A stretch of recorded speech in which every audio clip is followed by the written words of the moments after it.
Since the beginning of the 21st century, international relations have encountered critical challenges and escalating crises, making it a defining, difficult period in modern history. Along with long-standing conflicts, humanity is facing new threats, not only to peace and security, but one might say even its very existence. Conflicts in various parts of the world, as well as natural disasters that often assume global proportions, are the new perils that demand our attention. These are aggravated by multiple thematic disagreements in the United Nations Security Council, all of which have consequences of a serious nature on many countries, including our own. Against this background, the United Nations General Assembly on the 28th of June 2016 elected Kazakhstan as a non-permanent member of the Security Council to represent Central Asia and the larger Asia and Pacific region.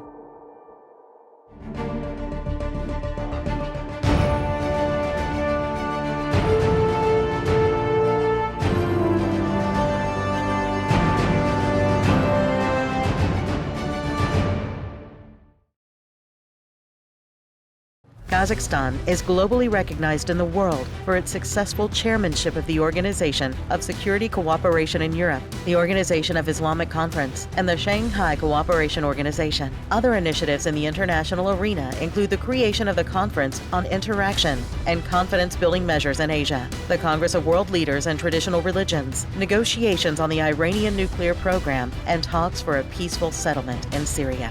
Kazakhstan is elected member of the Security Council. On 1 January 2017, Kazakhstan became a non-permanent member of the United Nations Security Council for the term 2017 to 2018. But this was preceded by a long and carefully planned election campaign. We devoted the first year to thoroughly learn about the work of the Security Council and make a comprehensive study of the campaigns of different countries. In 2013, we developed an elaborate plan and identified synergies between the four areas of security: nuclear, water, energy and food security. Most of the plan consisted of organizational work and outreach. The communication with other countries was conducted by the Speakers of Parliament and the Speaker of the Senate, who contributed much. Several members of Parliament, who traveled far and wide, spoke on behalf of Kazakhstan. However, the main responsibility was executed by the head of our state. The work of the mission of Kazakhstan in New York was undertaken in accordance with the 7 priorities set forth in the political address of the first president, Nursultan Nazarbayev, to the Security Council. This address was entitled A Conceptual Vision of Kazakhstan for Strengthening Global Partnership for Building a Safe, Fair, and Prosperous World, and was given to the status of an official document of the Security Council. Kazakhstan has become so economically successful that Kazakhstan is making foreign aid contributions of its own to help its neighbors and to help other countries. So I think it's very admirable that Kazakhstan has becoming a larger contributor to making the world a better place. Look, no country is perfect, and we all have things we could do to improve, and the United States does as well, but I would just say that one has to recognize that Kazakhstan has made incredible progress. Well, I think Kazakhstan plays a leadership role in Central Asia. So I see Kazakhstan as a regional leader. It has the economic potential, and it also has the education potential. Kazakhstan has tried to invest in its citizens, getting them educated in some of the best schools around the world, and also creating top-notch education systems there. So I think that the future of Kazakhstan is bright. You have some very talented people working in the country. And I think because of that, Kazakhstan has done a lot of investing in itself. I think there's also some things that it can give back to the region. I lived in Kazakhstan in the 1990s, and when I go back to Kazakhstan, I see a transformed country. The Republic of Kazakhstan joined the UN in March 1992. The country had never before been elected as a member of the Security Council. It is the first time that Central Asia had a seat on the Security Council in the history of the United Nations. Kazakhstan's membership, therefore, as the first Central Asian country to serve on the Council, carried great significance for the region as a whole. Kazakhstan has played a pivotal role in supporting the maintenance of international peace and security.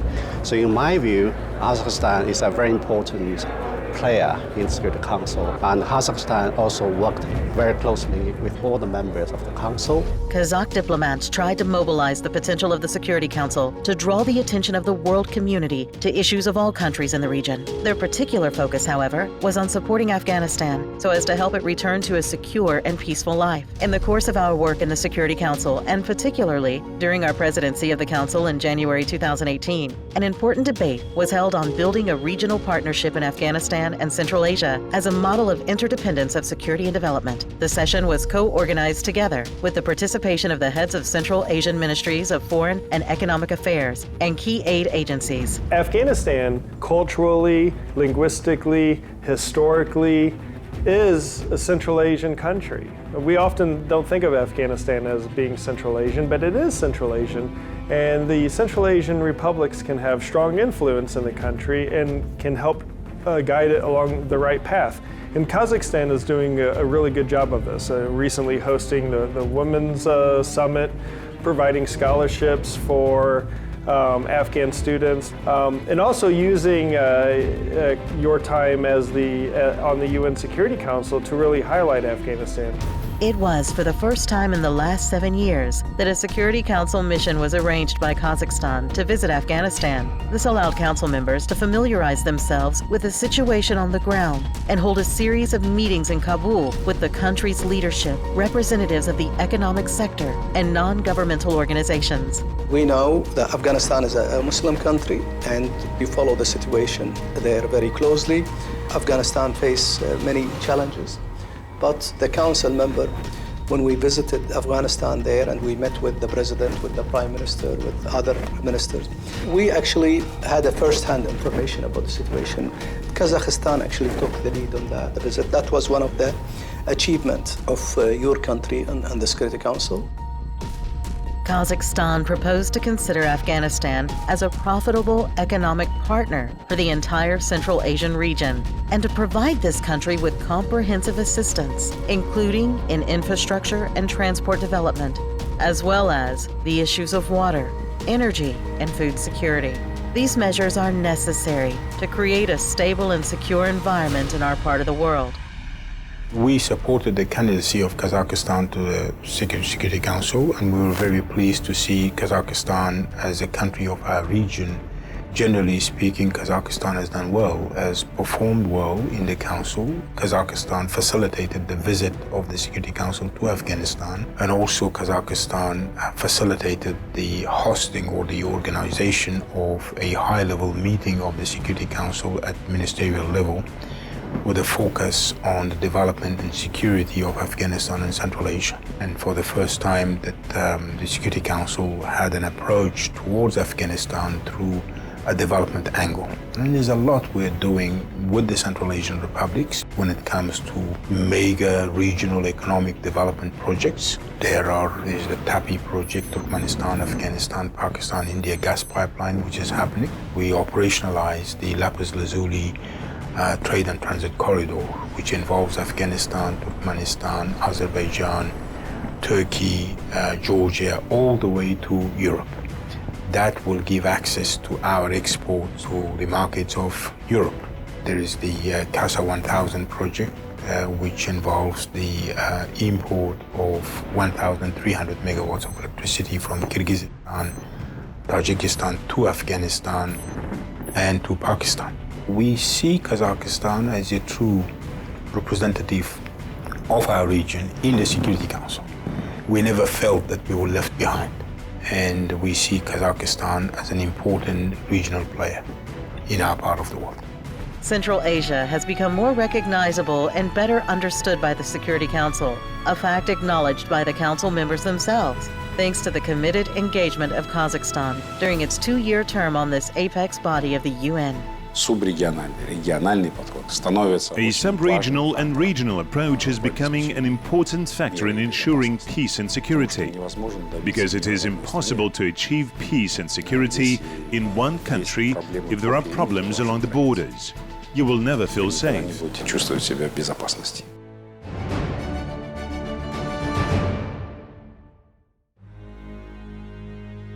Almost 75% of today's agenda of the Security Council is devoted to conflicts in Africa, which are especially protracted in countries such as the Central African Republic, Democratic Republic of Congo, Burundi, Sudan and South Sudan, Mali, Libya, Somalia, and some others. Members of the Security Council recognize that Kazakhstan, as chairman of the Committee on Somalia and Eritrea, was able to significantly activate its work.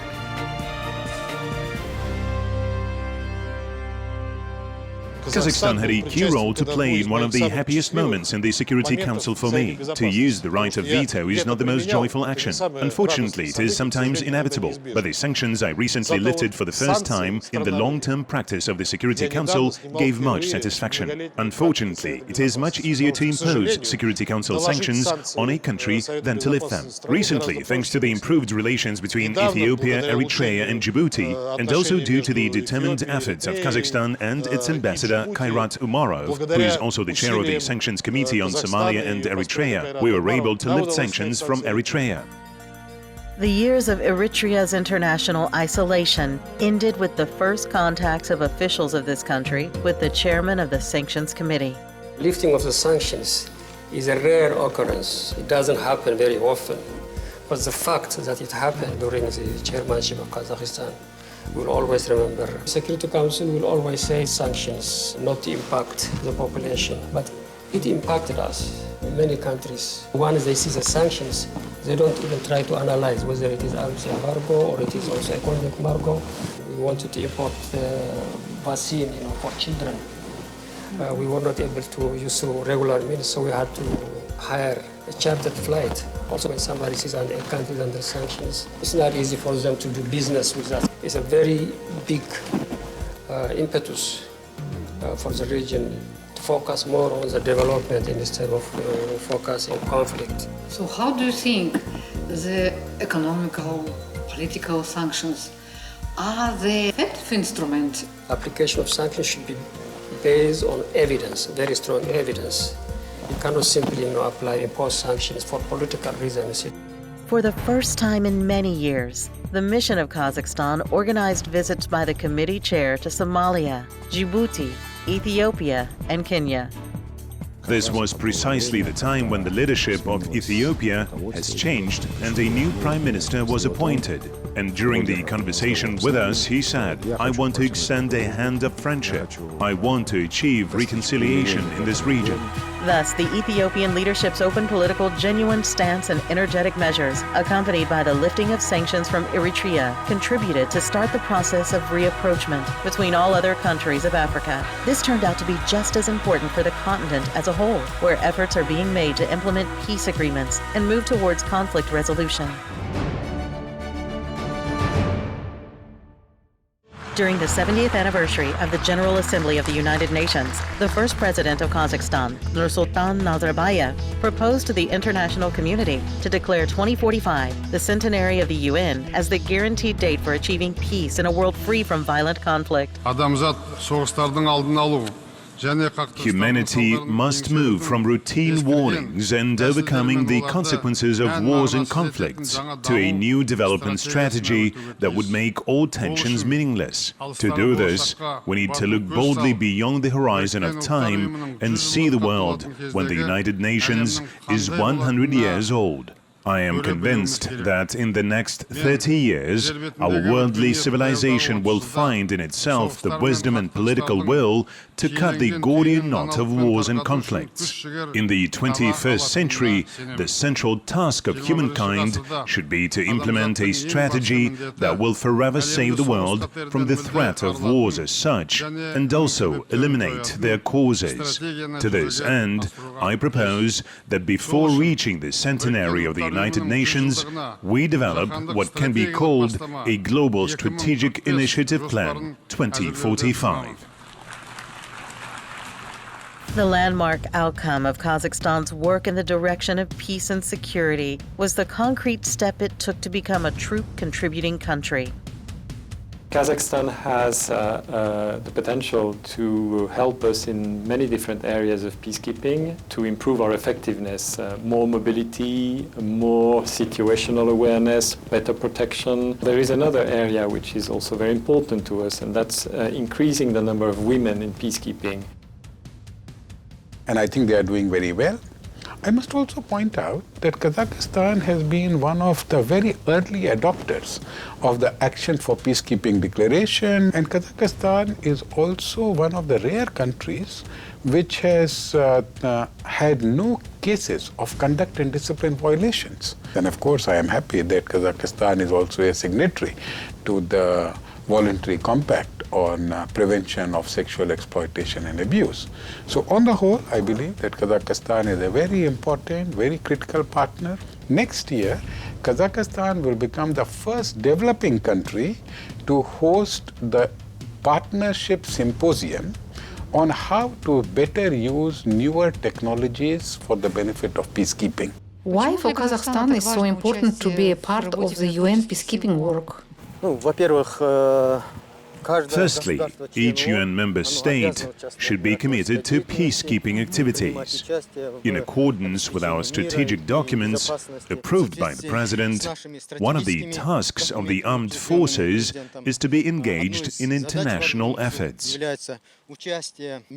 Besides, it is also very critical for the armed forces to gain practical experience. 120 Kazakh peacekeepers started daily service in the Indian Battalion of the United Nations Interim Forces in Lebanon, known as UNIFIL. I welcome the Kazakh contingent as part of 11 Jat Infantry Battalion Group. I am very happy with the standard of training of Kazakhstan contingent and the leadership. We already had conducted a joint training prior to the induction, which really helped us to understand each other and the nuances of the peacekeeping operations in UNIFIL. Now we are a well-knitted team, and they are part of my contingent, of course, and I assure all our assistance to them. During the preparatory phase, we visited the Republic of India and studied each other. They studied our cultural norms, we studied specifics of their mentality. Today, all our team watched our flag-raising ceremony with pride. What are the future prospects of UN peacekeeping forces on the border of Lebanon and Israel? We are really proud to have a Kazakhstan company here with us in the Sector East working with the Indian Battle Group. So from 2006 until now, we have, as you say, 12 years of stability.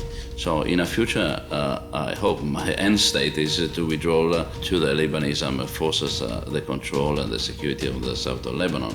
So that means that the two countries here, in the north and the south part of the Blue Line, will be able to sign a permanent ceasefire agreement. We asked the people we met on the streets of Beirut to share their thoughts on the situation in the Middle East, particularly about their daily life in the region. Why he fight in this country and destroy this country, I don't understand. Syria is the same and Iraq is the same. We must live in peace. I don't care if Christian or Muslim, Shia or Sunni. My mom is Shia, my father is Sunni, my grandma is Christian, and we have one God. What is your hope for your country? I hope live in peace. All the people around us, Syrian and Iraq, I pray to stop the war and live in peace and let the people live. Nobody live happy from this war. The children dies, everything destroyed.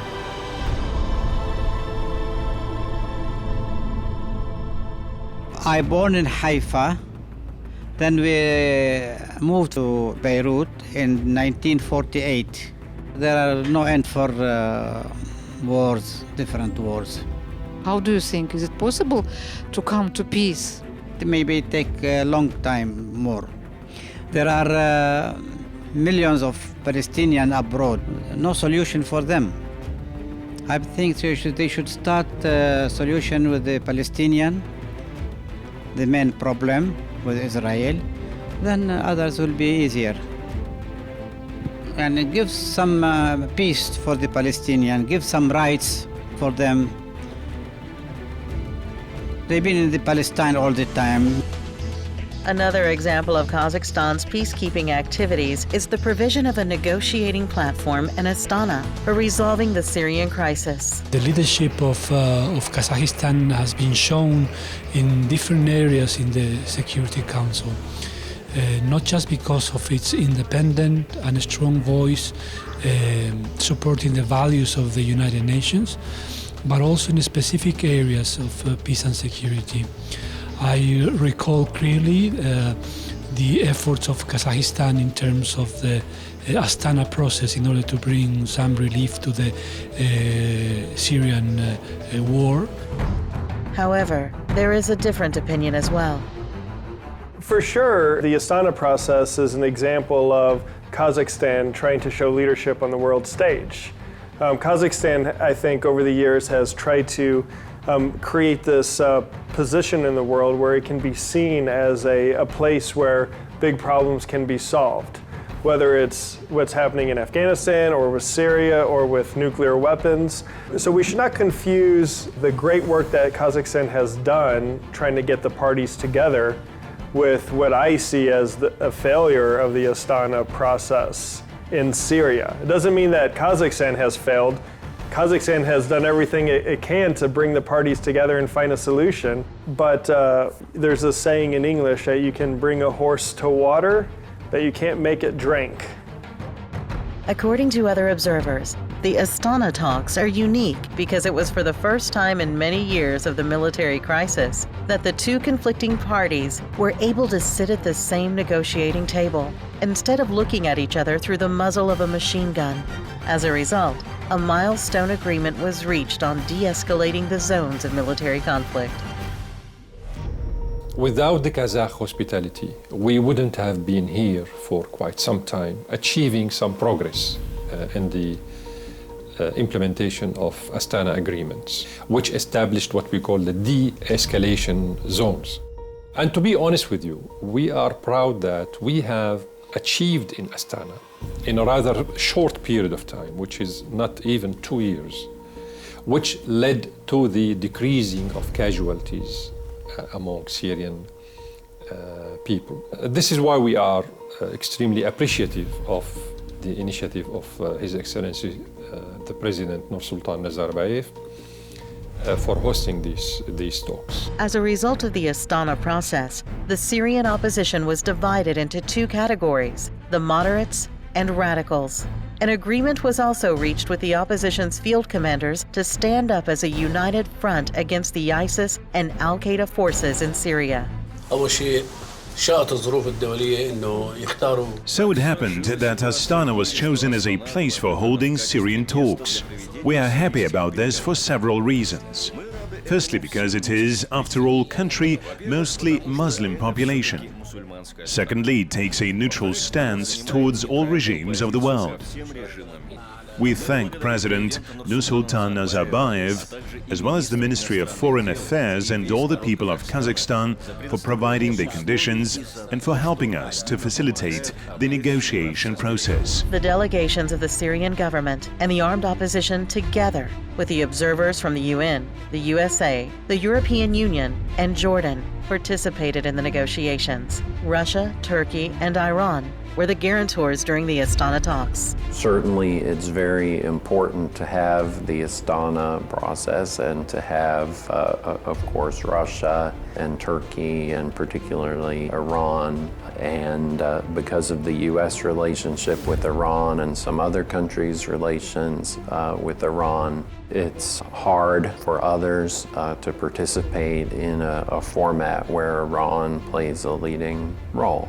So I think that will not be possible to resolve the conflict without some kind of role for Iran in the negotiating process. Right now, the only real opportunity for that is through the Astana process. So if someone else comes up with another format that includes Iran, it would be worth looking at that. I think that to have the Astana process as one component of a broader portfolio of diplomatic efforts to address the war, I think it's important. In addition, an agreement was reached on the exchange of prisoners during the negotiations in Astana, and working groups were set up to move towards this objective. It was also decided to guarantee the delivery of humanitarian aid to zones controlled by the rebels. I would applaud Kazakhstan for is taking the initiative to try to help the opposing parties to come together for the people of Syria, because in the end, what is most important is that the people who live in Syria make a decision about how they want their country to be in the future. Astana was able to create a successful platform for peace negotiations far away from the traditional European powers, while not contradicting them.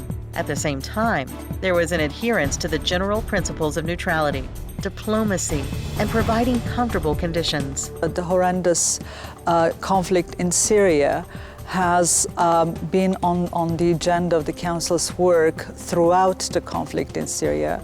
We all know the constructive role that Kazakhstan has played, including hosting of the Astana talks the last 2 years that have complemented the Geneva process that the UN has led under its special envoy. Мы неоднократно с самого начала Астанинского процесса подчеркивали, что Астанинский процесс имеет... From the very beginning, we have repeatedly emphasized that the Astana process addresses issues related to ending hostilities, creating de-escalation zones, and implementing confidence-building measures. The political process should take place under the generally recognized Geneva platform, which is under the auspices of the United Nations.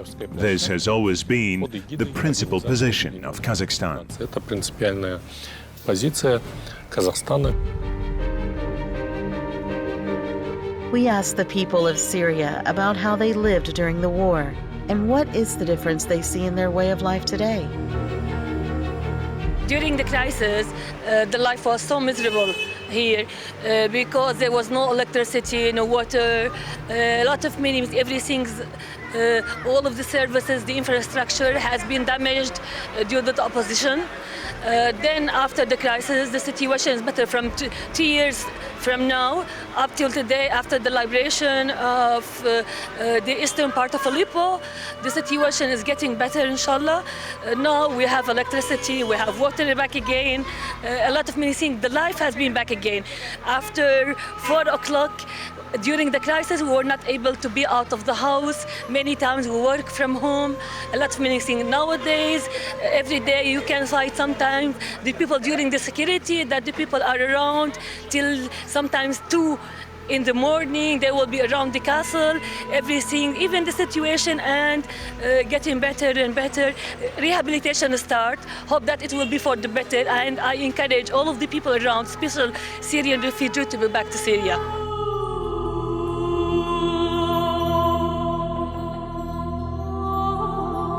I am a soldier of the Syrian Arabian army. Here we are fighting against Daesh, Jabhat al-Nusra and other terrorists who want to destroy my country and change its essence and soul. It is our duty as citizens of Syria to protect our values. We still hope that the negotiations in Geneva and Astana will bring positive results and lead to peace. We need peace, but the negotiations must be between the 2 Syrian parties, without any foreign influence and interference. Russia, Iran and Turkey, they have been able to broker a number of important de-escalation agreements to limit the dramatic impact of the war.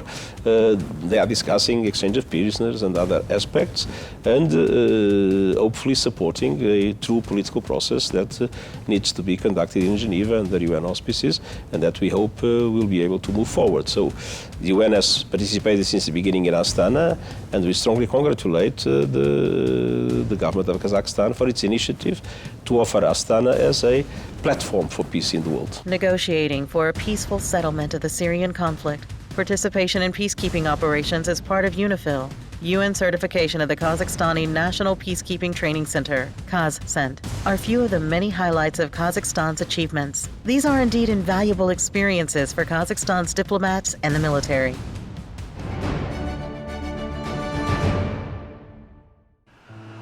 Terrorism has no geography as suicide bomb attacks can occur in any part of the world. Terror has no voice. It only speaks the language of fear. Terrorists have no face. They cover them with masks. Terrorism does not even have a definition.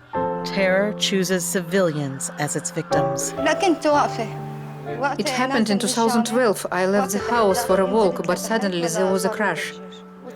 And the car on the street that I was passing by exploded.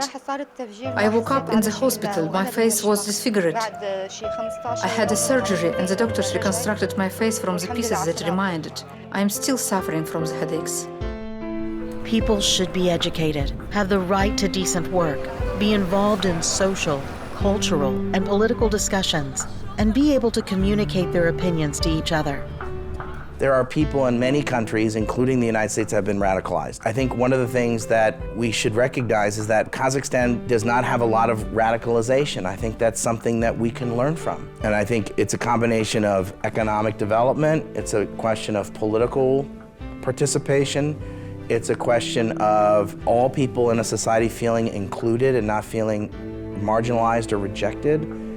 And I also think sometimes it's also a combination of intelligence and police work. But intelligence and police work and military are not enough. Kazakhstan's mission to the UN was fully immersed in the counterterrorism track as chair of the 3 Sanctions Committee of the Security Council on Somalia and Eritrea, ISIL, Daesh and Al-Qaeda, and the Taliban. To us, members of Daesh, Taliban, Al-Qaeda, they're all the same. We know them as terrorists. They violate the basic rights of the people of Afghanistan and they are threats to the region. We want members of the region and other countries of the region to see them with the same eyes. Not to say that, oh, we use the Taliban to fight Daesh and we use Daesh to fight another group. Because this is how terrorist groups could take advantage of this kind of policy.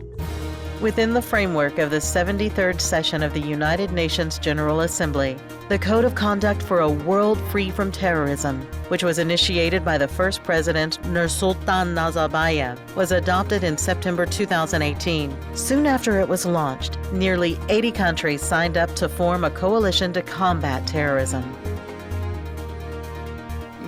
We try to give people the opportunity to understand what fighting terrorism is about. It is to end all financing terrorism and not encouraging foreign fighters to move freely around the world. At the same time, we realize that we cannot force governments to change. Hence, this is also the basis and cause of the problem of terrorism. Terrorism is not a natural disaster. It is perpetuated by people and can be defeated only by the joint efforts of the people of all countries.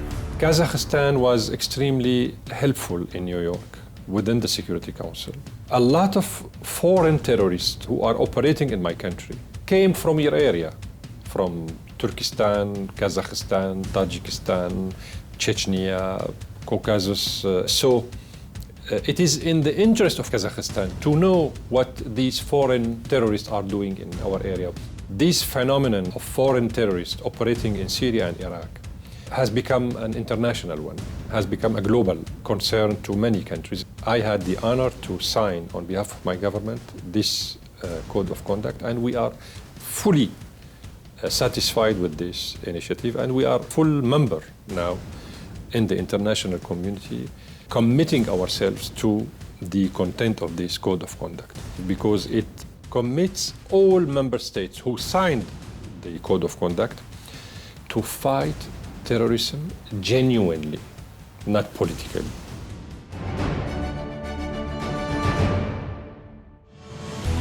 Development is an important element of peace and security in recent times. Without strengthening the security development nexus, we cannot achieve stability in any country. This was the strategy emphasized by Kazakhstan during its membership in the Security Council for resolving and preventing conflicts, as well as preventing their root causes. I have to compliment Kazakhstan for its efforts to promote the nexus between security and development. I know this has been a major theme for them over the last 2 years, not just in the Security Council, but throughout all UN activities. They have, I think, raised a very important issue about the need for development in order to maintain security, not just in Central Asia or in the Asian region, but everywhere in the world. This strategy is quite applicable in different parts of the planet and has every reason to become a model approach. Its key element is the creation of a bundle of security and development in each region, as well as coordinated UN activities, both at the headquarters and in the field. Today, there are 14 UN programs and agencies with multi-country and sub-regional mandates located in the southern capital of Kazakhstan. Thus, Almaty is currently an inter-regional center of UN agencies. It is also a regional peacekeeping hub that is fast developing here, the demand for which will only increase in the coming years. In addition, a modern building has been allocated for international organizations. The UN hub in Almaty will work in unison with efforts to reform the UN, and in particular, its development systems, both at the national, regional, and inter-regional levels. The hub will solve common development problems for the region. The center will coordinate measures in the areas of sustainable development, humanitarian aid, resilience building, and natural disaster risk reduction.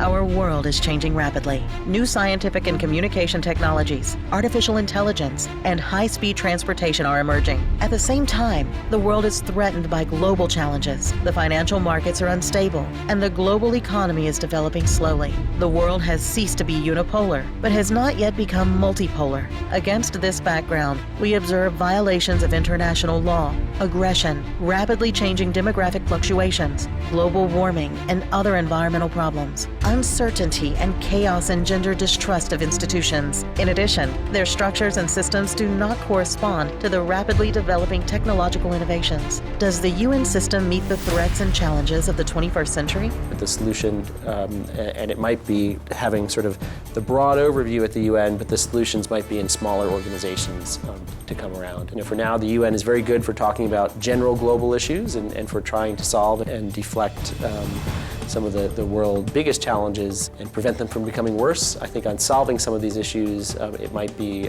better to have sort of smaller, more informal settings to do that. We as India are ready to subject ourselves to any democratic assessment to decide whether we meet any credible norms. There are other countries in the world who are interested in similar goals. For example, Japan or Brazil or Germany, also for example, Africa. Africa with 54 members has no representation in the permanent category. So, I mean, this is a historical grievance for them. Certainly, if the UN is organization which represents we the people, then it must be more democratic and it cannot ignore the desires and the aspirations of 1/6 of humanity. So our goal is that we would like, in a very technical manner, to go about changing the structure of the UN because it has many good qualities. But if it does not adjust to changing needs, changing requirements, then people or countries will find other ways of resolving solutions, and it's not good for any of us. For our diplomats, the work in the United Nations Security Council will be remembered by total immersion in the processes of developing decisions that directly affect not only global stability and security, but also the lives of large numbers of certain people. Frustration and disappointment when obvious solutions are sacrificed for political interests are vividly remembered too. These results in growing misunderstanding and mistrust. Though they happen infrequently, they are more stark and deep in their impact. First of all, what we see today is the tension in the Security Council. Unfortunately, the members of the Security Council cannot find a common language on many issues. There are many different points of view. Nevertheless, changes are being implemented, but they can be described as small. What we need is a deeper reform. Of course, the organization needs to improve and increase its efficiency.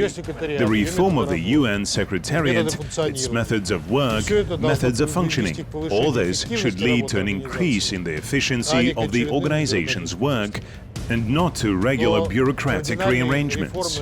But honestly, I see no need for radical reforms. What is the purpose for decisive reforms of the organization?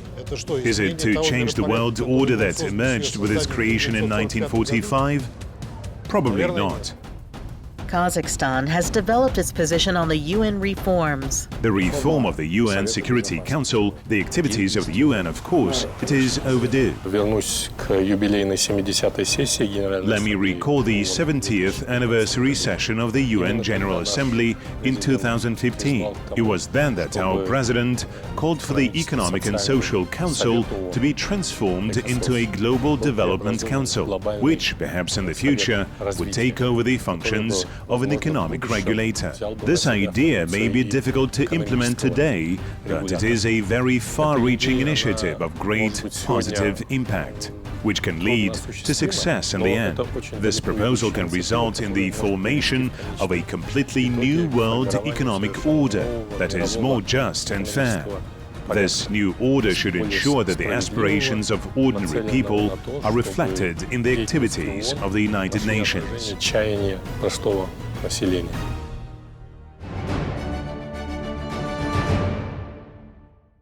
For 40 years, 456 nuclear tests were carried out on the Kazakh soil. Radiation contaminated a vast territory, and 500,000 people suffered. The consequences of nuclear experiments still drastically impact the lives of the local people with diseases and genetic mutations. The anti-nuclear movement, Nevada Semi, headed by famous poet Olza Solaymanov, demonstrated to the entire world that common people can stop nuclear insanity. On the 29th of August, 1991, for the first time in world history, a nuclear test site was closed. The closure of the Semipalatinsk nuclear test site by a presidential decree of Nursultan Nazarbayev was momentous. Following the will of the people, Kazakhstan voluntarily renounced the fourth largest nuclear arsenal of the world. We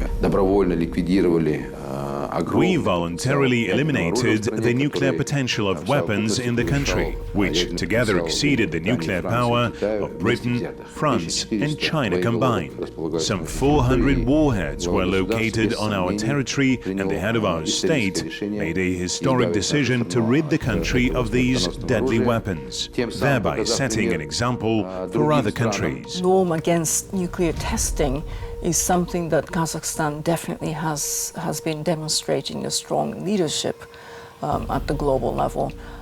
Your president's decision to close the Semipalatinsk testing site was such a big political and also practical achievement. And the establishment of International Day Against Nuclear Testing, the 29th of August, every year we celebrate that, we commemorate that day. You have also been instrumental in creating this Central Asian nuclear weapon-free zone. It is a very concrete, very important contribution to all of us getting closer to a world free of nuclear weapons. Kazakhstan believes that it has the moral right to take initiatives to completely rid the world of deadly weapons. However, it is not so easy. Kazakhstan acted with dignity in the Security Council. This was particularly vivid in January 2018, when the central event of the Kazakhstan's chairmanship was the non-proliferation of weapons of mass destruction, which was chaired by President Nursultan Nazarbayev. Our Kazakh partners highlighted an extremely critical and relevant issue on the security agenda. It was increasing confidence-building measures in the field of non-proliferation of weapons of mass destruction. This is the goal of the entire global community. Unfortunately, the conditions for this goal have not yet matured.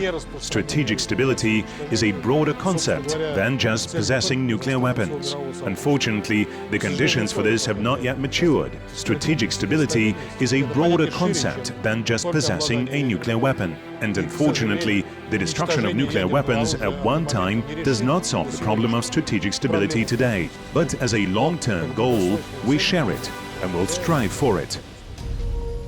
Kazakhstan's presidency of the Security Council emphasized the need for nuclear disarmament for the sake of global peace and security for the whole world. This idea is supported by other countries in the region. For us, we're surrounded by nuclear powers. We have got Pakistan, which is a nuclear power now, and India is not that far away, and then of course, we have got a number of other countries in our region with nuclear weapons. We have been calling for denuclearization of our region, and we welcome that.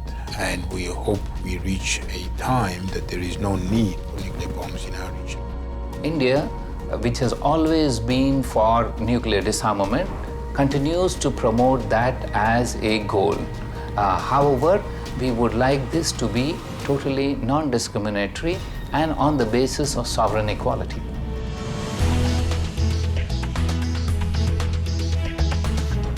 Despite the obvious disagreements between some members of the Nuclear Five, they all supported the text of the statement by the first president of the Security Council, in which non-proliferation of weapons of mass destruction was recognized as a measure of confidence to prevent conflicts in the global arena. The issue of non-proliferation is very complex. The 5 leading states are united and believe that now is not the time to talk about disarmament and non-proliferation. However, our president said that he will speak on this topic. As proven, he turned out to be right, because the essence of what he said was perceived very positively. Today's realities are such that many conflicts can be prevented and effectively resolved only with mutual understanding and trust between the world's nuclear powers. They bear the highest responsibility on behalf of humanity for preventing a nuclear catastrophe. It is the major nuclear powers that should be at the vanguard of the struggle for a nuclear-free world, and to set an example for the reduction of weapons of mass destruction. But this does not mean that other countries should stand aside, as though little depends on them. On the other hand, if the great nuclear powers say that we will retain nuclear weapons and modernize them, but these weapons are forbidden to all others, I think that we will not see any results. Therefore, I urge all to work together towards this noble objective. The world community is strengthened by its diversity and pluralism and can survive and flourish when there is a balance and harmony between nations and peoples inhabiting our planet. This is why we must work together to achieve a safer, more equitable and fairer world order based on the supremacy and rule of international law. Nuclear weapons of mass destruction are a global threat to human existence. In the event of a suicidal war, neither the countries possessing nuclear arsenal nor the states that do not have these weapons will survive. I have to say that Kazakhstan has been an extremely useful member of the Security Council because we have a tradition of being a bridge builder, a messenger for peace. Your president has had consistently a very solid policy for dialogue among different religions, for dialogue among different communities, for tolerance to be established in the relations among peoples. And so this spirit has been permeating the activities of Kazakhstan in the Security Council. So in many difficult questions where members tend to be radically against each other, Kazakhstan is always a very important, honest broker. And that helps us a lot, because it helps create an environment where decisions can be taken, where differences can be overcome, and where common sense and the spirit of consensus can emerge.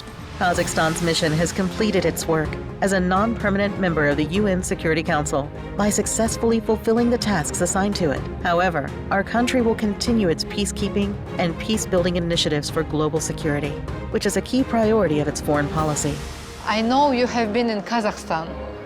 So how did you find my country? Oh my God, it's so beautiful and so peaceful. Your president, Nazarbayev, when he was speaking, and I said, oh, this is a spiritual man. He's a contented man.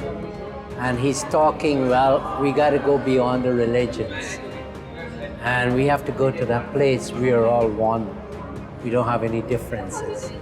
And he was able to do that, and I felt very comfortable, me being a spiritual person, a Hindu monk. We have to lift ourselves to that enlightened leadership. We cannot stay in the lower level of mental and physical plane, because that's a level of competition. That's how the animals behave, competition. And in that level, the humanity is not there. But we have to lift ourselves to the social level where we look at each other and we care for each other. And we see each other as partners for peace in the world. But after that level, you go to enlightened leadership. Kazakhstan calls on all countries to listen to the voice of reason and unite efforts to eliminate the root causes of conflicts and wars. We have to decide how we want to see the future of our children. Like this, or like this. And what planet will we leave to them? This one? Or this one?